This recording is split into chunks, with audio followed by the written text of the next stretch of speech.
Let me just speak to Lisa there. So we have heard, haven't we, that there's going to be this rise in national insurance. Is that right? Is this the right time to be doing this?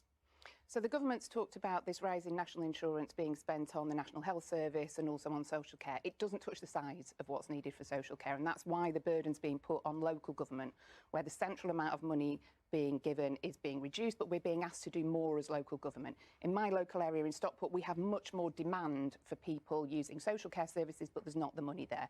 What Rita's talking about and what families across our area are seeing is that food is more expensive, fuel's more expensive, things like broadband and water is being more expensive.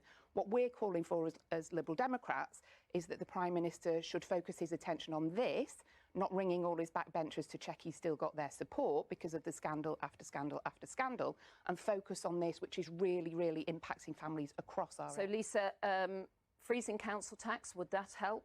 So Jake talked about three things there. He talked about stopping the national insurance rise that's planned. I would support stopping that. It's the wrong tax at the wrong time. When it won't delay, though, the cost of living crisis, will it? No, but I think it's adding everything together. So it's national insurance going up. It's, yes, council tax going up because lots of councils don't have any choice.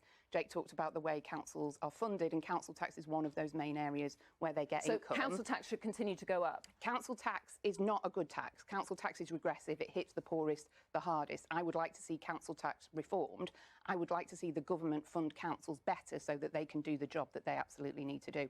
What we as Liberal Democrats are calling for is the Prime Minister to call a summit of those big energy companies, the big utility companies, to thrash out how we can make things easier for those hard-working, low-income families. We're saying things like there should be a social tariff for things like broadband. We've seen over the last 2 years how absolutely vital this is for children doing their homework, for people working from home. There should be, for people in vulnerable families or on universal credit, there should be a broadband tariff that is affordable for them.